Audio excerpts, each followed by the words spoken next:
Hi friends, Sunil tech മീഡിയയുടെ പുതിയൊരു വീഡിയോയിലേക്ക് എല്ലാവർക്കും ഒരിക്കൽ കൂടി സ്വാഗതം. അപ്പോൾ ഇന്നത്തെ നമ്മളുടെ വീഡിയോ എന്താണെന്ന് വെച്ചിട്ടുണ്ടെങ്കിൽ, സീലിംഗ് ഫാൻ ഇല്ല, എല്ലാവരുടെയും വീട്ടിൽ സീലിംഗ് ഫാൻ ഉണ്ടാവും. അപ്പോൾ ആ സീലിംഗ് ഫാൻ നമുക്ക് വളരെ സിമ്പിളായിട്ട് തന്നെ റെഡിയാക്കി എടുക്കാൻ പറ്റുന്നതാണ്. അപ്പോൾ അത് സീലിംഗ് ഫാനിൻ്റെ പ്രവർത്തനം എങ്ങനെയാണ്, അതിൻ്റെ ആ ഒരു സർക്യൂട്ട് എങ്ങനെയാണെന്ന് മനസ്സിലാക്കി കഴിഞ്ഞ് കഴിഞ്ഞിട്ടുണ്ടെങ്കിൽ ആർക്കും തന്നെ സിമ്പിളായിട്ട് തന്നെ റെഡിയാക്കി എടുക്കാൻ പറ്റും. അപ്പോൾ പലപ്പോഴും പലരും ചെയ്യാറുണ്ടെങ്കിലും എങ്ങനെയാണ് അതിൻ്റെ സർക്യൂട്ട് വരുന്നതെന്നുള്ളത് അറിയില്ലായിരിക്കും. അപ്പോൾ നമ്മൾ സർക്യൂട്ട് അടക്കമുള്ള കാര്യങ്ങളാണ് ഈ വീഡിയോയിലൂടെ പറയുന്നത്. അപ്പോൾ നിങ്ങൾ വീഡിയോ മുഴുവനായിട്ട് തന്നെ കാണുക. ഈ സർക്യൂട്ട് കംപ്ലീറ്റ് ആയിട്ട് നിങ്ങൾക്ക് മനസ്സിലാക്കി കഴിഞ്ഞ് കഴിഞ്ഞിട്ടുണ്ടെങ്കിൽ ആർക്കും ഇത് സിമ്പിളായിട്ട് തന്നെ റെഡിയാക്കി എടുക്കാൻ പറ്റുന്നതാണ്. അപ്പോൾ നമ്മുടെ സ്വിച്ചിലേക്ക് എങ്ങനെയാണ് കണക്ഷൻ വരുന്നതെന്ന് എല്ലാവർക്കും അറിയാമായിരിക്കും അല്ലേ. സ്വിച്ചിലേക്ക് ഫേസാണ് വരുന്നത്, ന്യൂട്രൽ ഡയറക്റ്റ് ഫാനിലേക്ക് വരികയാണ് ചെയ്യുന്നത്. അപ്പോൾ സ്വിച്ചിലേക്ക് വന്ന ഫേസ് ഒരു സ്വിച്ചിൻ്റെ 2 പോൾ ഉണ്ടാവും. അപ്പോൾ ആ 2 പോളിൽ ഒന്നിലേക്ക് കൊടുക്കുന്നു. അപ്പോൾ സ്വിച്ച് ഓൺ ആക്കുമ്പോൾ അടുത്ത പോളിലേക്ക് സപ്ലൈ വരുന്നു. അപ്പോൾ അത് നേരെ നമ്മൾ പോകുന്നത് റെഗുലേറ്ററിലേക്കാണ്. ആ റെഗുലേറ്ററിലേക്ക് കൺട്രോളിങ് റെഗുലേറ്ററാണത്. അപ്പോൾ ആ റെഗുലേറ്റർ തിരിക്കുന്നതിനനുസരിച്ച് അതിൻ്റെ വ്യത്യാസം വരുന്നുണ്ട്. ഇതാണ്ടോ, നമ്മൾ ഫേസ് നേരെ സ്വിച്ചിലേക്ക് പോകുന്നു, സ്വിച്ചിൻ്റെ ഔട്ട് എടുത്തിട്ട് റെഗുലേറ്ററിലേക്ക് കൊടുക്കുന്നു. ആ റെഗുലേറ്ററിൻ്റെ ഔട്ടാണ് നമ്മുടെ ഫാനിലേക്ക് വരുന്നത്. അപ്പോൾ ഫേസും ന്യൂട്രും രണ്ടും വരുന്നുണ്ട്. ന്യൂട്രൽ നേരിട്ട് ഇതിലേക്ക് വരുന്നുണ്ട്. ഫേസ് ആണെങ്കിൽ നമ്മുടെ സ്വിച്ചും പിന്നെ റെഗുലേറ്ററും കഴിഞ്ഞിട്ട് നമ്മുടെ ഈ ഫാനിലേക്ക് എത്തിയിട്ടുണ്ട്. ഈ 2 വയറാണ്. നമ്മുടെ മുകളിലുള്ളത് ഫേസാണ്, താഴെയുള്ള ന്യൂട്രലാണ്. അപ്പോൾ അത് പിന്നെ രണ്ടും അതിലേക്ക് കണക്ഷൻ കൊടുക്കുന്നു. അത് ആ ഒരു സോക്കറ്റ് കണ്ടില്ലേ, അപ്പോൾ അതിലേക്ക് നമ്മൾ കണക്ഷൻ കൊടുക്കുന്നു. അതിൻ്റെ മുകളിലും താഴെയായിട്ട് കൊടുക്കുന്നുണ്ട്. അപ്പോൾ അതിൻ്റെ ഇപ്പുറത്തെ സൈഡിൽ വരുന്ന കണക്ഷനാണ് ഫാനിലേക്ക് പിന്നെ പോകുന്നത്. അപ്പോൾ അതെന്താണെന്നുള്ള ഡീറ്റെയിൽ ആയിട്ട് ഞാൻ പറഞ്ഞുതരാം. അപ്പോൾ ഇത് കണ്ടോ, ഇതുപോലെയാണ് വരുന്നത്. ഫേസ് പിന്നെ നമ്മുടെ ആ സ്വിച്ചൊക്കെ കഴിഞ്ഞതിന് ശേഷം ഫേസ് വന്നിട്ടുണ്ട്. ഫേസ് നമ്മളെ മുകളിലത്തെ സോക്കറ്റിൻ്റെ മുകളിലത്തെ കണക്ഷനിലേക്ക് കൊടുത്തിട്ടുണ്ട്. ന്യൂട്രലാണെങ്കിൽ നേരിട്ട് തന്നെ നമ്മൾ ഇതിലേക്ക് വരുന്നുണ്ട്. സ്വിച്ചൊന്നും കടന്നിട്ടല്ല വരുന്നത്. സ്വിച്ച് ഫേസ് മാത്രം, സ്വിച്ചും റെഗുലേറ്ററും കടന്നു വരുന്നു. ന്യൂട്രൽ നേരിട്ട് തന്നെ കൊടുക്കുന്നു. ആ ഒരു സൈഡിൽ നമ്മൾ പിന്നെ AC-ൻ്റെ 2 വയർ കൊടുത്തു കഴിഞ്ഞ് കഴിഞ്ഞാൽ അതിൻ്റെ ഇപ്പുറത്തെ സൈഡ്, ആ സോക്കറ്റിൻ്റെ ഇപ്പുറത്തെ സൈഡിലായിട്ട് 3 പിന്നുകൾ കാണാൻ പറ്റും. 3 പിന്നുകളും അതിൽ 5 വയർ മൊത്തം കണക്ഷൻ കാണാം. ആ 5 വയർ എന്താണെന്നുള്ളതാണ് നമ്മൾ നോക്കാൻ പോകുന്നത്. 5 വയർ എന്ന് പറഞ്ഞു കഴിഞ്ഞിട്ടുണ്ടെങ്കിൽ അതിൽ 3 സോക്കറ്റിൽ, മുകളിലുള്ള സോക്കറ്റിൽ മാത്രം 1 വയർ മാത്രം കൊടുത്തിരിക്കുന്നതാണ്. അത് നമ്മളെ വൈൻഡിങ്ങിൽ നിന്ന് വരുന്നതാണ്. മോട്ടർ ഇതിൻ്റെ ഫാനിൻ്റെ ഉള്ളിൽ നിന്ന് വരുന്ന ഒരു വയർ. ആ ഫേസ് നേരെ നമ്മൾ കൊടുത്തിരിക്കുന്നത് ആ ഒറ്റ വയറാണ്.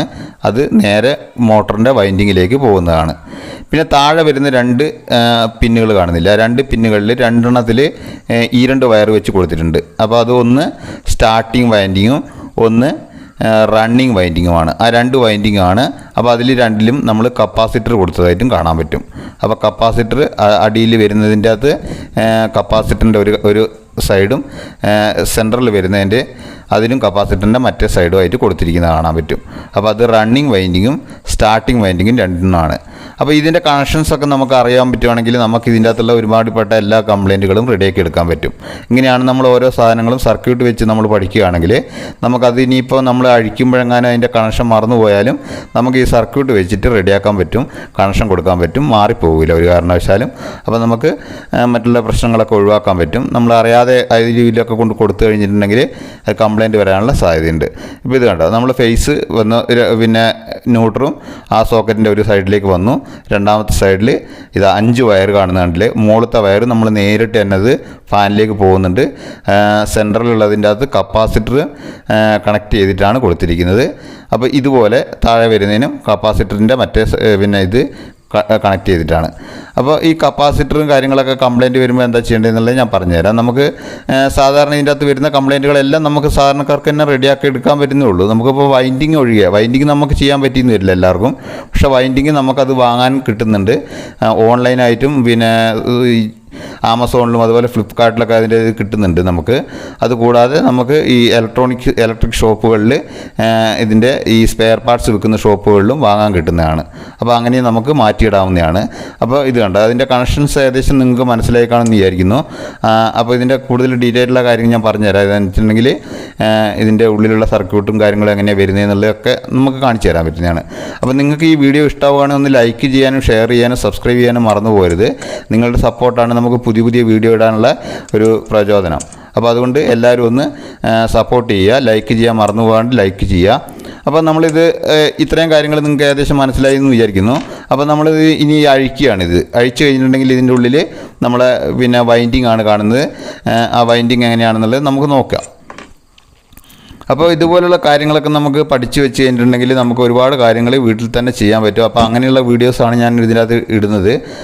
അപ്പോൾ നിങ്ങൾ ഈ വീഡിയോ ഒക്കെ ഒന്ന് ഷെയർ ചെയ്ത് കൊടുക്കണം. ഇതുപോലെ ചെയ്യാൻ താല്പര്യമുള്ള എല്ലാവരും ചെയ്യണമെന്നല്ല, ചെയ്യാൻ ചിലർക്കൊക്കെ താല്പര്യം ഉണ്ടാകും. വീട്ടിലിരുന്ന് നമ്മളിങ്ങനെ ടൈമൊക്കെ ഉള്ളവരാകുമ്പോൾ ഇങ്ങനെയുള്ള കാര്യങ്ങളൊക്കെ ചെയ്യാൻ താല്പര്യം ഉണ്ടാവും.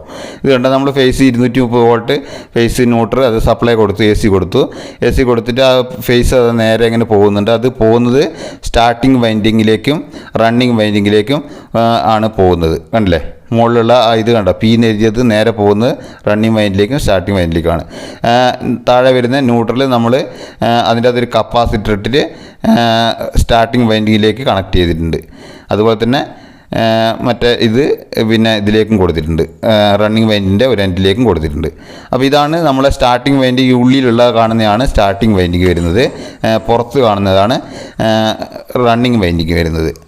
അപ്പോൾ ഓക്സിലറി വൈൻഡിങ്ങും മെയിൻ വൈൻഡിങ്ങും എന്ന് പറയും. അപ്പോൾ ഈ 2 വൈൻഡിങ് ആണ് ഇതിൻ്റെ അകത്ത് വരുന്നത്. പിന്നെ ഇതിൻ്റെ അകത്ത് വരുന്നതെന്ന് വെച്ചിട്ടുണ്ടെങ്കിൽ ഒരു ബുഷ് വരുന്നുണ്ട്. ആ ബുഷ് ചിലപ്പോൾ കംപ്ലയിൻറ്റ് വന്നു കഴിഞ്ഞിട്ടുണ്ടെങ്കിൽ ഇതേപോലെ കറങ്ങാതെ വരുന്ന പ്രശ്നങ്ങളൊക്കെ വരും. കപ്പാസിറ്റർ കംപ്ലയിൻറ്റ് വന്നു കഴിഞ്ഞിട്ടുണ്ടെങ്കിൽ ചിലപ്പോൾ നമ്മൾ തട്ടി കൊടുത്തു കഴിഞ്ഞിട്ടുണ്ടെങ്കിൽ ചിലപ്പോൾ പിന്നെ കറങ്ങുന്നതായിട്ടൊക്കെ കാണാൻ പറ്റും. അപ്പോൾ അങ്ങനെയുള്ള പ്രശ്നങ്ങളൊക്കെ കപ്പാസിറ്റർ ആയിരിക്കും കൂടുതലായിട്ട് കംപ്ലയിൻറ്റ് വരിക. പിന്നെ വൈൻഡിങ് പോകുന്നത് വളരെ റെയറായിട്ടൊക്കെ പോകാറുള്ളൂ, അധികം ഒന്നും അങ്ങനെ പോകാറില്ല. അതൊരു 100 ഫാനൊക്കെ റെഡിയാക്കുമ്പോൾ ഒരു 5-6 ഫാന് മാക്സിമം ആ ഒരു രീതിയിലൊക്കെ കംപ്ലയിൻറ്റ് വരുള്ളൂ. അപ്പം നമ്മൾ ഇതിൻ്റെ കപ്പാസിറ്റർ കണ്ടില്ലേ, കപ്പാസിറ്റർ നമുക്ക് എങ്ങനെ ചെക്ക് ചെയ്യാമെന്നുള്ള ഏകദേശം പേർക്കൊക്കെ അറിയായിരിക്കും. നമുക്ക് കപ്പാസിറ്റർ ഊരി എടുത്തു കഴിഞ്ഞിട്ട് നമ്മൾ പിന്നെ സപ്ലൈയിലേക്ക് കുത്തി കഴിഞ്ഞിട്ടുണ്ടെങ്കിൽ കുത്തിയിട്ട് നമ്മളൊന്നെടുത്ത് ഒന്ന് പൊട്ടിച്ച് കഴിഞ്ഞിട്ടുണ്ടെങ്കിൽ നല്ല ടയെന്ന് പറഞ്ഞ് പൊട്ടും, നല്ലൊരു സൗണ്ടോട് കൂടിയിട്ട് പൊട്ടും. അങ്ങനെ ഉണ്ടെങ്കിൽ അത് കപ്പാസിറ്റർ നല്ലതായിരിക്കും. അങ്ങനെ വരുന്നില്ലെങ്കിൽ അത് മാറ്റിയിടേണ്ടി വരും. അപ്പോൾ അത് അങ്ങനെയുള്ള കാര്യങ്ങളൊക്കെ ചെയ്യുമ്പോൾ കുറച്ച് ശ്രദ്ധയോടും ചെയ്യേണ്ടി വരും. അല്ലാതെ നമ്മൾ പിന്നെ കെയറിങ് ഇല്ലാതെ ശ്രദ്ധിക്കാണ്ട് ചെയ്ത് കഴിഞ്ഞിട്ടുണ്ടെങ്കിൽ അപകടങ്ങൾ വരാൻ സാധ്യതയുണ്ട്. അതുകൊണ്ട് കുട്ടികളും ഇങ്ങനെയുള്ള കാര്യങ്ങളൊന്നും ചെയ്യരുത്. പിന്നെ നമ്മൾ ഇതിൻ്റെ തിയറി ആയിട്ട് ഇത് പറഞ്ഞു തന്നു വെച്ചിട്ടുണ്ടെങ്കിൽ കുട്ടികളായാലും അവർക്കൊക്കെ നമ്മൾ ഒരു കാര്യം പഠിച്ചിരിക്കുന്നത് നല്ലതാണെന്നുള്ളതാണ്. നമ്മൾ ചെയ്യണമെന്നില്ല, പക്ഷേ നമ്മൾ പഠിച്ചിരിക്കുന്നത് നല്ലതാണ്. അപ്പോൾ ഒരു ഫാനിൻ്റെ ഒരു ഇത് എത്ര സിമ്പിളാണെന്നുള്ളത് നമുക്ക് മനസ്സിലാവും. ഈ സർക്യൂട്ട് കണ്ടു കഴിഞ്ഞാൽ തന്നെ മനസ്സിലാവും. അപ്പം നിങ്ങളുടെ സംശയങ്ങളൊക്കെ നിങ്ങൾ കമൻറ്റിലൂടെ രേഖപ്പെടുത്തണം. പിന്നെ ഇനി ഇതുപോലുള്ള വീഡിയോ ആയിട്ടൊക്കെ വരാം. നമുക്ക് ഇതിൻ്റെ വൈൻഡിങ് എങ്ങനെ മാറ്റാം എന്നുള്ളതൊക്കെ വീഡിയോ അടുത്ത വീഡിയോകളിലൊക്കെ വരാം. കണ്ടോ, ഇതുപോലെ നമ്മൾ സപ്ലൈ ഒന്ന് സപ്ലൈയിൽ കുത്തുക, ഒന്ന് ജസ്റ്റ് ഓണാക്കുക, എന്നിട്ട് ഈ കപ്പാസിറ്റർ പൊട്ടിച്ച് കഴിഞ്ഞിട്ടുണ്ടെങ്കിൽ നമുക്ക് അറിയാൻ പറ്റുന്നതാണ്. അപ്പോൾ അത് 2.25 മൈക്രോ ഫാരഡിൻ്റെ കപ്പാസിറ്ററാണ്, 450 വോൾട്ടിൻ്റെ കപ്പാസിറ്റർ. നമുക്ക് ഇലക്ട്രിക് ഷോപ്പുകളിലും ഇലക്ട്രോണിക് ഷോപ്പുകളിലൊക്കെ കിട്ടും. അതിനത്രേ വിലയുള്ളൂ, 50-60 രൂപയൊക്കെ ഉള്ളൂ വില വരുന്നുള്ളൂ. അപ്പോൾ അത് നമുക്ക് മാറ്റിയിടാൻ പറ്റുന്നതാണ്. പിന്നെ ഇതിൻ്റെ ഈ വൈൻഡിങ് നമുക്ക് അങ്ങനെ തന്നെ വാങ്ങാൻ കിട്ടുന്നതാണ്, അതും നമുക്ക് മാറ്റിയിടാൻ പറ്റുന്നതാണ്. അപ്പോൾ നമുക്ക് ഇതിൻ്റെ ഉള്ളിൽ വരുന്ന സർക്യൂട്ട് എങ്ങനെയാണെന്നൊന്ന് നോക്കി നോക്കാം. ഇതാ വളരെ സിമ്പിളായിട്ടാണ് സംഭവം. കണ്ടോ, ന്യൂട്രൽ പോകുന്നുണ്ട്, ന്യൂട്രൽ നേരെ വൈൻഡിങ്ങിലേക്കാണ് പോകുന്നത്, സ്റ്റാർട്ടിങ് വൈൻഡിങ്ങിലേക്കാണ് പോകുന്നത്. അതുപോലെ ഫേസ് കണ്ടോ, റണ്ണിങ് വൈൻഡിലേക്ക് പോകുന്നുണ്ട്. അത് പിന്നെ ഫേസ് റണ്ണിങ് വൈൻഡിൻ്റെ ഒരു എൻഡിലേക്കും മറ്റേത് സ്റ്റാർട്ടിങ് വൈൻഡിങ്ങിൻ്റെ മറ്റൊരു എൻഡിലേക്കുമായിട്ട് പോകുന്നത്. അപ്പോൾ പിന്നെ അതിൻ്റെ ഇടയ്ക്ക് കപ്പാസിറ്റർ വരുന്നുണ്ട്. കപ്പാസിറ്റർ നമ്മൾ കൊടുക്കുന്നത് ഈ സ്റ്റാർട്ടിങ് വൈൻഡിങ്ങിലേക്കാണ് കൊടുക്കുന്നത്. അപ്പോൾ അങ്ങനെയുള്ള കാര്യങ്ങളൊക്കെ നമുക്ക് പിന്നെ മനസ്സിലായി കാണുമെന്ന് വിചാരിക്കുന്നു. അപ്പോൾ നിങ്ങൾക്ക് ഈ വീഡിയോയെക്കുറിച്ച് എന്തെങ്കിലും സംശയം ഉണ്ടെങ്കിൽ നിങ്ങൾക്ക് കമൻറ്റിൽ ചോദിക്കാം. പുതിയൊരു അടിപൊളി വീഡിയോ ആയിട്ട് വീണ്ടും വരാം. എല്ലാവർക്കും ഒരിക്കൽ കൂടി താങ്ക് യു.